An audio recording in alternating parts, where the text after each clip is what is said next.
From the News on 6, it's 6 in the morning on CW 1219. It's a topic that may make you a little bit uncomfortable, but it is a very real and very serious concern. Colorectal cancer is the third most common form of cancer in men and women, with more than 100,000 new cases diagnosed each year.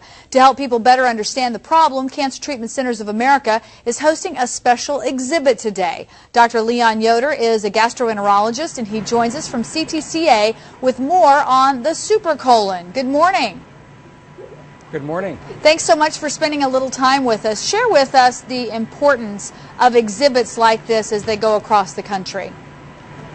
Well, we hope this exhibit today is going to be very influential for many people. In fact, we're having school kids come in later today to look at the colon. It's a super colon. They can walk through this. But it's also going to be opened up to the public later today. And we're going to talk this evening about how we can help people overcome colon cancer, which, as you know, you just mentioned, is a very common cause for cancer in this country.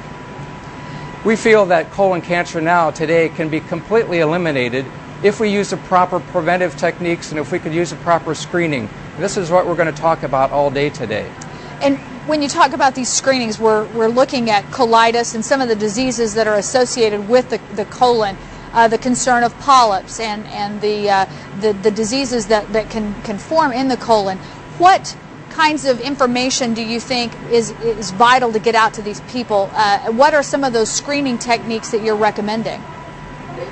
Well, most colon cancers don't have any forewarning signs at all. There are also no diseases particularly for causing most types of colon cancer.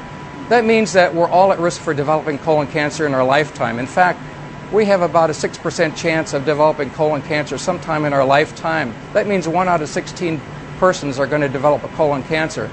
So even average risk, which starts at age 50, we need to be aware of that. Even though we have no symptoms at all, we have to start taking care of looking at our colons through colonoscopies, baromenemas, and so forth. By this way, we can start eliminating some of the problems that precede colon cancer, such as colon polyps. What are some of the early warning signs that patients should be aware of?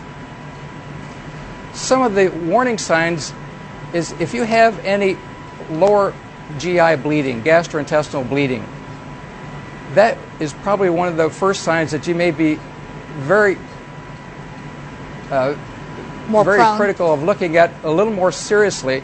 And if you have any change in your bowel habits, say for instance your bowel habits change after a long period of time, you've been going regularly and all of a sudden they change.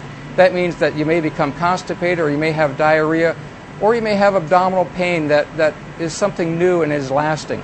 These are some of the signs that you may want to look at then and have investigated further for colon cancer. What role does family history play in colon cancer? Well, we know some of the cancers are transmitted through genetic reasons.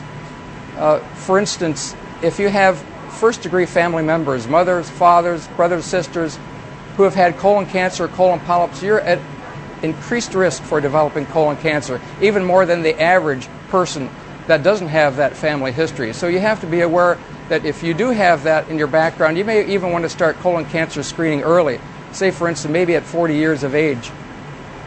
Now, you all are having this exhibit today, as you mentioned, for some school students coming through, but also tonight it's open to the public, and I want to give some details on that.